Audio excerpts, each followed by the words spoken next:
I am a pretty frugal person. I make my own coffee in all of my meals at home. I drive an old car, I use an old phone, and I've even made an entire YouTube channel dedicated to teaching you how to live a good life while saving as much money as possible. But with all of that said, there are certain things I do that are anything but frugal. And in fact, there are certain common frugal habits that I personally refuse to partake in. To me, the line between frugality and cheapness is where your quality of life begins to diminish. I like being frugal. I like saving money wherever I can because ultimately money is time, and the more money I spend, the more time I have to work, and I would really rather not work if I'm being honest. But I'm not a cheap ass. At least I hope I'm not. So deliberately doing things that make my life overly difficult or unpleasant is where I personally draw the line. And here are 6 very common frugal habits that I absolutely refuse to follow. Buying the absolute cheapest of everything. I've definitely learned my lesson with this one, and I'm sure I'm not the only one. There have absolutely been times in my life where I've opted for the cheapest option available or picked quantity over quality, and almost every single time it has come back to bite me. Now, in truth, there are certain circumstances where the cheapest option may be perfectly good enough, and there's absolutely a point of diminishing returns on a lot of purchases. As you hit a certain level, there gets to be a point where you're not actually getting better value for your money. But in a lot of cases, simply picking the cheapest option available is going to wind up costing you a lot more in the long run as you have to buy and rebuy items. In a previous video, I referenced the phrase buy once, cry once, and I think that it really holds true. Having to constantly buy and rebuy items is not only really wasteful from an environmental perspective, but it's often a big waste of money too. Sometimes it just makes sense to spend a little bit more money up front and get something that's going to last a little bit longer, work a little bit better, and be more enjoyable to own. And in doing so, you're probably going to actually get better value for your money. A good example that I can give would be the jeans that I wear pretty much every single day. They're by a company called Nudie. They're made in Italy, they're made with organic cotton, and they are quite a bit more expensive than your typical department store jeans. Now, I've been pretty lucky every time I've purchased them so far that I found a pretty good deal online and got them at a pretty reasonable price, but the ticket price of these jeans is right around $200. I've never paid that much, but to be honest with you, if I had to, if I couldn't find a good sale, I would, because to me, personally, it's worth it. These jeans fit me better than any other jeans that I've ever worn. I've worn all of the typical brands. I've had Levi's, I've had Gap, I've had Old Navy. So this right here is a brand new, fresh, crispy pair of my favorite Nudie jeans, actually identical to the ones that I'm currently wearing. And yeah, when I find them on sale, as I typically do, I just buy 2 or 3 pairs at a time. For comparison, these right here are the last pair of Levi's that I ever purchased. They look like they're like a medium gray color, right? Well, they were actually black. They used to be just as black as the Nudies, but they lose their color really, really quick, I've noticed. I wore these for, I'm gonna say like a year and a half, but they have a hole here, a hole here. Those are bleach stains, that's my fault from scrubbing toilets. And yeah, there's a huge hole in the bum right there. So these have definitely seen better days. They did not last nearly as long as the other ones do, and for the price, I don't really think that they're that great of a deal, to be honest. When you think about the fact that I've basically worn them every single day for 2 full years, that's like over 700 wears. $200 divided by 700 wears, it's really not that big of a purchase, and knowing that they last me longer and they're more comfortable and they fit me better and I just like them so much, to me it is worth investing in them. Another good example I could give you was several years ago when I bought my car. I bought a Toyota, and I know straight up that I could have bought the equivalent model from another brand like Ford or Chevy and saved a few $1,000s off the ticket price. But I know that those cars don't have a great reputation for long-term reliability. And I know that as they get older, they often get serious mechanical problems, which are really expensive to fix and can be a real headache to deal with. And so I decided to splurge a little bit, spend a little bit more money up front, hoping that I would have a longer-term investment in the car that I was buying, less trouble with it down the road, and that it would last me a long time. And so far, that's exactly what's happened. My car is now 10 years old, and other than basic oil changes and brakes and regular maintenance, I've put $0 into it. Like, it has cost me nothing, and even now at 10 years old, I know that it's got many years left in it still. And I know that had I bought a Ford or something else like that, at this point, I'd probably be in the market for a new car by now. And I'm grateful that that's not the case. And so even though it cost me a little bit more upfront, by not picking the cheapest option, I've actually saved not only a lot of money, but a lot of aggravation in the long run. Now, speaking of not always buying the cheapest version of everything, before we go any further in this video, I do want to take a quick minute to thank today's sponsor, FlexiSpot. FlexiSpot makes incredible ergonomic motorized sit-stand desks perfect for any office or home working setup. This one is the Comhar all-in-one EG8W with a glass top, which I decided to gift to my mom since she works from home and I already have a FlexiSpot desk which I use every day and love. The Comhar desk is an all-in-one workstation powerhouse that comes equipped with a highly durable motorized steel frame and features a sleek built-in drawer along with integrated USB and USB-C charging ports. You can program up to 4 preset heights and adjust it with the touch of a button so the desk can be comfortably used by multiple people in both sitting and standing positions. Assembly was also a breeze. All you have to do is attach the base to the top, plug it in, and you're good to go. I managed to do it entirely on my own in less than 20 minutes, and believe me, if I can do it, anyone can do it. Other than the high quality construction, my favorite thing about FlexiSpot desks is how customizable they are. They offer desks in a wide range of sizes, styles, and finishes to fit any space. If you'd like to check out the FlexiSpot Comhar all-in-one or any of their other amazing sit-stand desks, click the link in the description box down below. Self-deprivation. I think this is all too common when it comes to saving money, and a lot of times we're not even aware of the fact that we're doing it. There are a lot of problems that money can't fix, and there are even more problems that money can fix, but it would require more money than you or I are likely to ever have access to. But if I have a problem that's significantly affecting my quality of life or my comfort, and it's something that money can fully resolve, and I have the money and I can afford it, I'm going to take care of it. I know for a fact that I sleep really poorly if it's too hot in my house at night. So I crank the AC at night, and honestly, it probably costs me an extra $30 to $40 a month during the summertime on my electricity bill. But spending basically an extra $1 a day to have comfort when I'm at home and to sleep well at night, to me, is worth it. And while yes, like I said, I do make my own food and drinks at home, and if I'm going out for the day, I try to plan ahead and bring things with me. If I find myself far from home and I'm hungry or I'm thirsty and I don't have anything with me, I'll just go get a snack or I'll go get a drink. I don't see the need to deprive myself just for saving a few dollars here and there. Likewise, if my jacket is worn out and no longer keeping me warm, I'm gonna buy a new one. There have been many times in my life, especially when I was younger and making a lot less money, where I straight up deprived myself just for the sake of saving a few bucks. There were times where I went the entire day being starving or being parched because I didn't want to spend a few bucks on getting something to eat or drink. I may not have recognized it at the time, but I've since come to realize that there were certain points in my life where I became so comfortable with being in discomfort that I didn't even realize how badly it sucked. I didn't realize how terrible it felt to sleep on these old flattened pillows that I'd been sleeping on for years and years and years until I went out and finally bought some new pillows, and I was like, oh, this is amazing. Like, I had no idea how bad my old pillows were.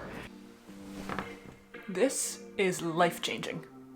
As always, I try to be responsible with my spending. I think about every purchase carefully before I make it, and I make sure that I'm always living within my means. But at the end of the day, I feel like I work too hard to deprive myself of the small comforts of life. I feel like I work too hard to walk around hungry or thirsty or cold. I will probably never be in the position where I have oodles of money that I can just throw at all my problems to make them go away. But if there's something small that I'm capable of resolving today or tomorrow or next week that's going to dramatically improve the quality of my life, I'm gonna do it, because that's exactly what money's for, isn't it? I'm sorry, I'm just kidding. I love you. You're not a problem. I don't want you to go away. I'm sorry. Just joking. Thrifting clothing. Okay, this one's gonna be pretty cut and dry. I've talked about this before. I'm sure I'm gonna get some flack for it in the comments. Have at it, go for it. That's fine, I don't care. I do not thrift clothing. I do not go to secondhand shops. I do not buy vintage fashion. I don't buy clothing off of Facebook Marketplace. It's just not gonna happen. I straight up have some germophobic tendencies. I'm not gonna lie about them, not gonna try to downplay them. Even more so than that, I am terrified of bugs, of insects of all sorts. And though I have a lot of weird phobias and fears, if I really stop to think about it, probably number one on that list is getting bed bugs. That is, I think, my worst nightmare. I can't really, I'm trying to think if there's something that would freak me out more than that, and I certainly can't think of anything in this moment. Getting bed bugs is probably my number one fear in life. I know people say, oh, if you get clothing, just wash it, put it in the dryer, it'll kill off anything that's on it.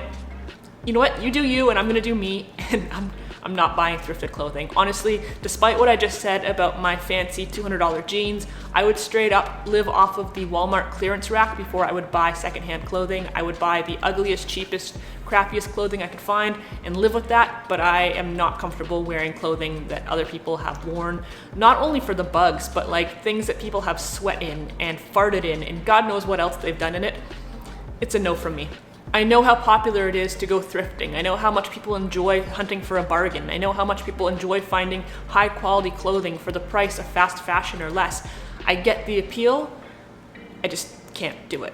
Another common frugal thing that I personally refuse to do is to repurpose trash or to reuse single-use containers. In general, I think there's a big movement to repurpose trash, and I understand the idea from an environmental perspective of taking something that would otherwise end up in a landfill and finding a new use for it.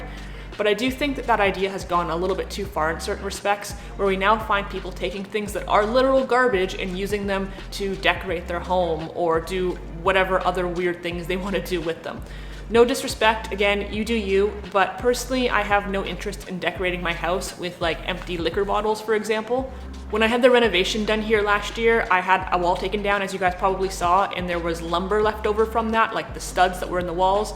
That all got taken out and I put it in the garage, and I had somebody in my neighborhood come by and ask if they could have the pieces of wood that were from the building of my home with like nails and things sticking out of it. And I was like, yeah, I mean, if you want to take some, have at it, but why? And they told me that they were doing some sort of engraving art or something. I don't really know what they were talking about. Again, whatever makes them happy. I feel like it becomes a slippery slope into the realm of becoming a hoarder, where like there's a certain respect to which if something is actually useful or valuable, you hang on to it and you find a use for it. I don't think that's unreasonable, but I do think that quickly it gets out of hand, and before you know it, there's people who are holding on to every single piece of trash they can find, knowing that it might have a future use at some point down the road, something it can be used for, somebody they know who might want it.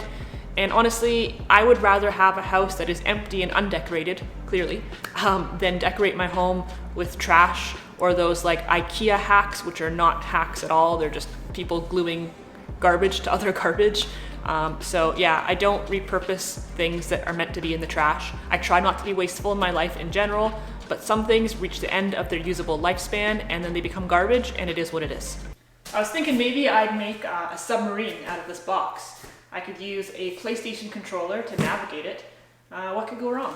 Now, I've talked many times on this channel about how I save money when I go grocery shopping by doing things like checking the flyers for sales or doing price matching, and I'm totally down with all of that. But something that I don't do is couponing, and there's a few reasons for that.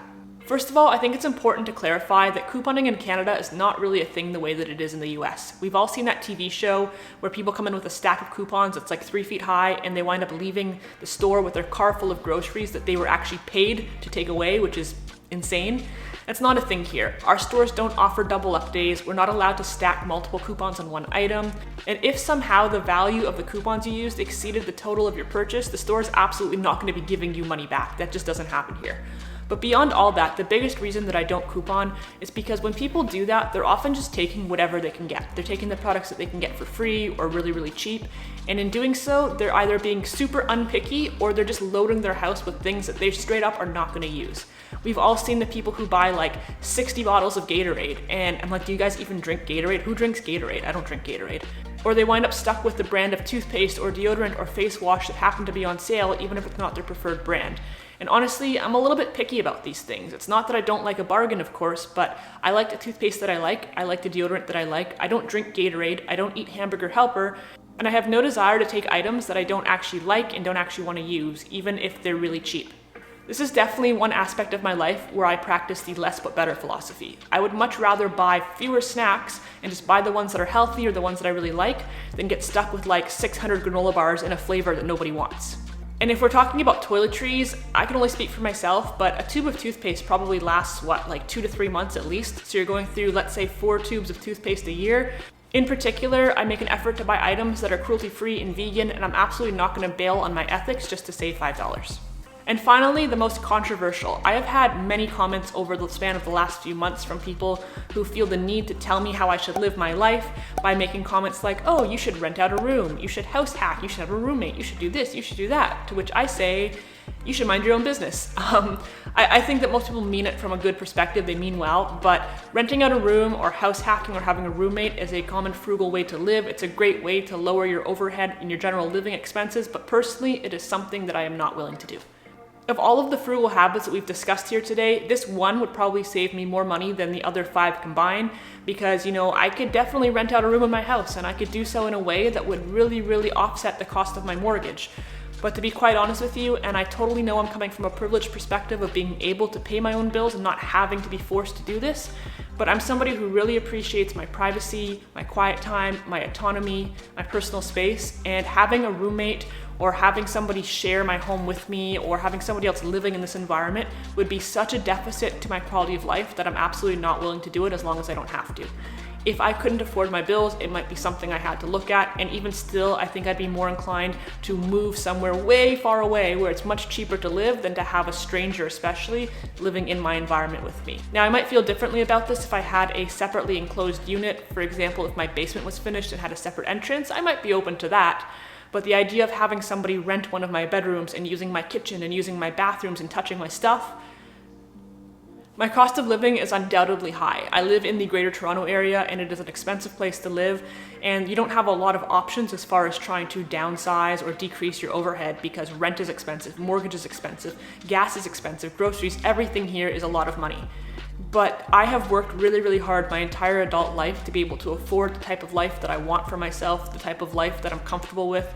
And coming home at the end of a long, exhausting workday and walking into an environment knowing that it's all mine and that I don't have to sacrifice my quality of life, and that yes, I've worked hard and yes, I've put in my sweat equity, but I've made something out of that and I'm getting something in return. To me, to be honest with you, at the risk of sounding dramatic, this is the only thing that gets me out of bed most days. It's the only thing that gets me to go to work and know that, like, hey, I'm spending all of my time in this place I don't want to be, doing these things I probably don't want to do, but I'm doing it for a reason. And this right here, all of this is the reason.